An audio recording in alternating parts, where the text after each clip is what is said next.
and I'm going to talk about MIPS, that is million instructions per second. MIPS measurement होती है basically execution speed computer की या फिर processor की, जो कि हम लोग मिलियंस में मेजर करते हैं पर इंस्ट्रक्शन पर सेकंड में, कि कितनी इंस्ट्रक्शंस, कितनी मिलियन इंस्ट्रक्शंस एक सेकंड में एग्जीक्यूट कर रहा होगा एक प्रोसेसर। ये एक अप्रोक्सीमेट नंबर है, it's not the exact number, इसलिए क्योंकि हो सकता है कि कोई स्लोअर कंप्यूटर जो है वो उसकी मिलियन इंस्ट्रक्शंस पर सेकंड जो है वो ज्यादा वो भी हो सकती हैं, और एक फास्टर कंप्यूटर जो है वो भी एग्जैक्टली सेम दे सकता है दूसरे स्लोअर कंप्यूटर के इक्वल। स्पीड को मेजर किया जाता है मिप्स को बेसिकली गीगाहर्ट्ज में, और ये कंप्यूटर के प्रोसेसर की स्पीड को एग्जैक्टली बता रहा होता है कि क्या स्पीड होती है। ये एस्टिमेशन है और इसको स्पेसिफिकली यूज किया था आईबीएम ने, और ये आईबीएम यूज कर रहा था मिप्स कैलकुलेशन को for the cost of computing, जिससे वैल्यू ऑफ कंप्यूटर्स को डिसाइड किया जा रहा था और मिप्स पर डॉलर के अकॉर्डिंगली, और उसके अकॉर्डिंगली फिर ये सेल होते थे। जितने मिप्स होते थे उतना ही पर डॉलर के लिहाज से इसको मल्टीप्लाई करके कंप्यूटिंग की कॉस्ट को जो है वो बताया जाता था और उसके अकॉर्डिंगली फिर सेल आउट किया जाता था। मिप्स एग्जैक्ट अमाउंट नहीं देता है हमें किसी भी कंप्यूटर के बारे में, ये एग्जैक्ट मेजरमेंट नहीं होती है किसी भी कंप्यूटर को रेट करने के लिए, but still it's a good measurement जहाँ पे हम ये पता चल जाता है एग्जैक्टली कि क्या स्पीड है। नेक्स्ट वी हैव कि हम लोगों ने इसको मिप्स को कैलकुलेट किस तरह से करना होता है। कैलकुलेशन से पहले इसकी दूसरी slide.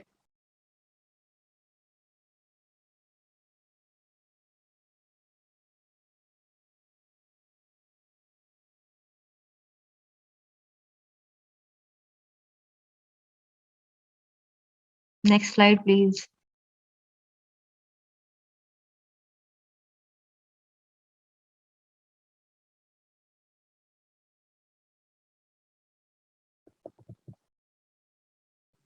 Next slide. Okay, instruction जो है इसका मेजरमेंट करने का या फिर इसको देखने का तरीका ये होता है कि हम पहले तो इसको टाइम बेस के ऊपर करते हैं। डिफरेंट फैक्टर्स हो सकते हैं जो कि हमारे इंस्ट्रक्शन को मेजर करने के लिए यूज होते हैं, जैसे कि टाइम बेस्ड इंस्ट्रक्शन भी हो सकती हैं जिसको हम टाइम के अकॉर्डिंगली मेजर करेंगे, या फिर इनपुट आउटपुट स्पीड जो है, मेमोरी की स्पीड कितनी है, स्टोरेज कैपेसिटी क्या है, प्रोसेसर का आर्किटेक्चर, ये सारे के सारे फैक्टर्स जो हैं इन इफेक्ट करते हैं हमारी मिप्स को। और इसी तरह से प्रोग्रामिंग लैंग्वेज जो यूज की गई होगी किसी भी कंप्यूटर के आर्किटेक्चर को डिजाइन करने के लिए, वो भी इफेक्ट करती है मिप्स को। इसका मिप्स का एग्जैक्टली जो कंप्यूटर परफॉर्मिंग रिजल्ट है वो फास्टर भी हो सकता है, स्लोअर भी हो सकता है, डिपेंडिंग ऑन कि कितनी मिलियन इंस्ट्रक्शंस जो है कंप्यूटर को दी जा रही हैं उसके प्रोसेसर के अकॉर्डिंग। एक फास्टर कंप्यूटर को अगर ज्यादा मिलियन इंस्ट्रक्शन मिल रही होंगी पर सेकंड तो वो स्लो परफॉर्म भी कर सकता है, लेकिन अगर एक लो कैपेसिटी का कंप्यूटर को मिलियन इंस्ट्रक्शंस कम मिल रही होंगी तो वो अपन उसकी स्पीड ज्यादा भी हो सकती है। सो इसका एग्जैक्टली कोई परफॉर्मेंस मेजरमेंट जो इसका मेरिट है वो स्टैंडर्डाइज मेथड नहीं है, लेकिन इसका एक कैलकुलेशन की जा सकती है फॉर सम एक्सटेंट कि किसी भी कंप्यूटर को बताने के लिए कि वो कितने गीगा हर्ट्ज में परफॉर्म कर सकता है, उसकी मैक्सिमम कैपेसिटी क्या है। Next slide.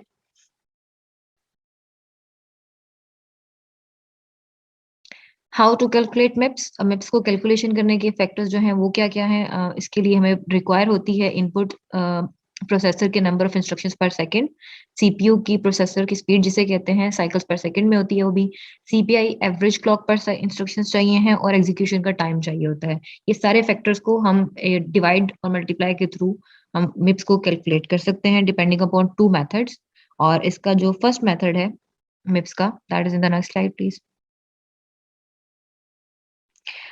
फर्स्ट मेथड में अगर हमारे पास नंबर ऑफ इंस्ट्रक्शंस और एग्जीक्यूशन टाइम अगर गिवन होगा तो हम परफॉर्म कर सकते हैं मिप्स की कैलकुलेशन को। तो इसका स्टेप वन ये है कि हम लोग परफॉर्म करेंगे division operation number of instructions पर सेकंड पे और एग्जीक्यूशन टाइम को। इन दोनों को डिवाइड करने के बाद हमारे पास एक वेरिएबल वैल्यू आ जाएगी। उस वेरिएबल वैल्यू को हम डिवाइड करेंगे 1 मिलियन के ऊपर, ताकि हमारे पास जो आंसर आएगा वो भी मिलियन पर सेकंड में आ रहा होगा। तो जो आंसर आएगा वो मिप्स में आ जाएगा क्योंकि हम उसको मिलियन पे डिवाइड कर देंगे एक वेरिएबल नंबर को। Next slide please. एग्जाम्पल ये है यहाँ पर कि अगर हमारे पास एक कंप्यूटर जो है वो कंप्लीट करता है 2 मिलियन इंस्ट्रक्शंस को ओनली इन 0.10 सेकेंड्स, तो हम उसको डिवाइड कर देंगे 2 मिलियन इंस्ट्रक्शंस को divided by the execution time जो कि 0.10 है। हमारे पास एग्जैक्टली आंसर आ रहा है 20। अब 20 मिलियन को हम डिवाइड करेंगे अगेन 1 मिलियन के ऊपर, जिससे हमारे पास एग्जैक्ट मिप्स रेट आ जाएगा, जो कि मिलियन के साथ क्रॉस ओवर करने के बाद हमारे पास आंसर आ रहा है मिप्स का 20। दैट मीन्स कि हमारे पास 20 मिप्स यूज हुए थे for 2 million instructions. Next please.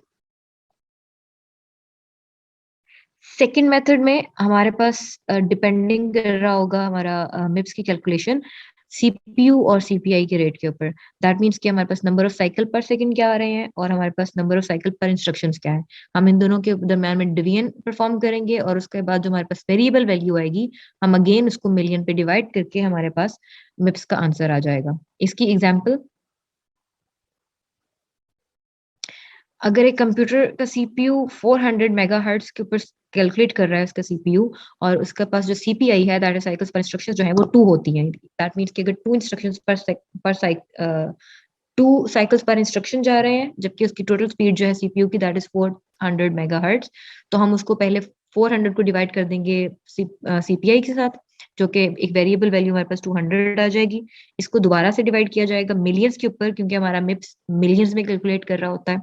तो हमारे पास जो आंसर आएगा that is going to be 0.0002, और ये मिप्स है एक प्रोसेसर का, जो कि बता रहा है कि वो कितनी स्पीड के साथ काम कर रहा है एक इंस्ट्रक्शन के ऊपर। तो यहाँ पर उसका आंसर आ रहा है 0.002। Next please. अब मिप्स के कुछ एडवांटेजेस हैं और कुछ डिसएडवांटेजेस भी हैं। इस सबसे पहले बात तो ये है कि बहुत इजीली अंडरस्टैंडेबल होता है और इसको कैलकुलेट करना, इसको मेजर करना इजी हो जाता है थ्रू दीज मेथड्स, जो कि हम लोगों ने कैलकुलेट किए अभी थोड़ी देर पहले। इसी तरह से इसमें कैलकुलेशन सीपीयू प्रोसेसर स्पीड की भी हो जाती है, एवरेज क्लॉक पर साइकिल इंस्ट्रक्शंस भी आ जाएंगे हमारे पास, और एग्जीक्यूशन टाइम। इन ये तीनों चीजों को यूज करके हम इजीली उसको कैलकुलेट कर सकते हैं, क्योंकि ये तीनों चीजें हमारे पास सीपीयू में यूज हो रही होती हैं किसी भी प्रोसेसर की स्पीड को कैलकुलेट करने के लिए। तीनों फैक्टर्स बहुत इंपॉर्टेंट भी होते हैं।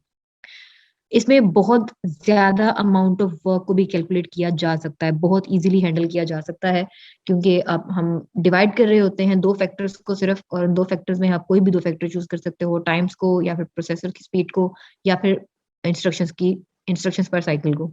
तो इसलिए इसमें बहुत ज्यादा अमाउंट ऑफ डाटा जो है वो भी हम लोग कैलकुलेट कर सकते हैं, और ये हैंडल भी कर सकता है उसको।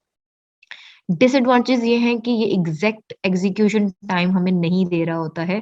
बेशक इंस्ट्रक्शन हमारी बहुत सिंपल भी होंगी, और उसमें हम अगर दे रहे होंगे किसी स्लोअर कंप्यूटर को तो वो परफॉर्म कर देगा उसको इजीली, लेकिन ये उसको फिर भी स्लो शो कर रहा होगा। दूसरा, ये एक ओल्डर मेथड है, ऑब्सोल्यूट मेजर है। इसकी वजह अब नए मेथड्स आ चुके हैं कंप्यूटर की स्पीड और पावर को मेजर करने के लिए।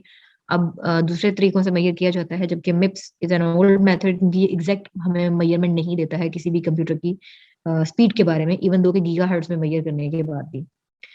इसकी एग्जांपल हम 2 कंपैरिजन में भी देख सकते हैं। Next please. 2 मशीन्स है हमारे पास ए एंड बी, जिनका क्लॉक रेट जो है वो 200 मेगाहर्ट्ज फिक्स्ड है, और इनके साथ ए और बी के डिफरेंट यहाँ पर कैलकुलेशंस की गई हैं एएलयू के अकॉर्डिंगली, लोड और उसके स्टोरेज के अकॉर्डिंगली, और उसकी बैच प्रोसेसिंग के अकॉर्डिंगली। तो हम यहाँ पे इनको कैलकुलेट करेंगे ए और बी के डिफरेंस को, कि ए मशीन बी मशीन से किस तरह से बेटर है, या फिर इन दोनों का मिप्स रेट क्या आता है। उस मिप्स रेट के ऊपर जो है हम डिसाइड करते हैं कि which machine is working better, और क्लॉक रेट इन दोनों का सेम है। सो इट्स मीन कि हम लोगों ने प्रोसेसर की स्पीड सिर्फ देखनी है कि वो कितने इंस्ट्रक्शंस पर सेकंड जो है वो परफॉर्म कर सकता है, और इसके लिए हम लोग कैलकुलेशन करेंगे नेक्स्ट स्लाइड्स में। सीपीआई ऑफ ए मशीन हम लोग किस तरह से कैलकुलेट कर रहे हैं, सिंपली मिप्स कैलकुलेट करने के लिए हम लोग क्लॉक रेट को डिवाइड कर रहे हैं साइकिल्स पर इंस्ट्रक्शंस के साथ, और उसके बाद हम उसको डिवाइड कर मल्टीप्लाई कर देंगे मिलियन के साथ। दैट मीन्स कि पहले हम लोग एक क्लॉक रेट लेंगे जो कि हमारे पास 200 था, उसको हम लोगों ने मल्टीप्लाई किया है विद मिलियन, क्योंकि हम लोगों ने मिलियन में अमाउंट कन्वर्ट कर दी है। उसके बाद हम लोगों के पास जो हमारा सीपीआई था, हम लोग उसको भी मिलियन के साथ मल्टीप्लाई करके एक वेरिएबल फिगर ले आएंगे, जो कि अगेन मिप्स को रिप्रेजेंट कर रहा है, that is 70.24।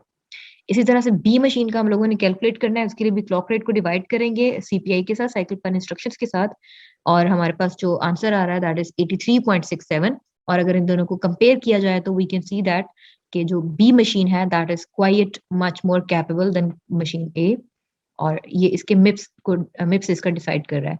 But again at the end MIPS is not the exact calculation, maybe the machine is performing more instructions, more you can say कि एक हार्डर इंस्ट्रक्शंस उसके पास आ रही हो, और दूसरी मशीन हो सकता है कि बहुत सिंपल इंस्ट्रक्शंस फॉलो कर रही हो, इसलिए ये बहुत एग्जैक्ट कैलकुलेशन नहीं हो सकती। स्टिल इससे हम लोगों को थोड़ा बहुत आइडिया हो सकता है कि which machine is working better. तो इस केस में हमारे पास B machine is quite good than machine A. This is all about maps.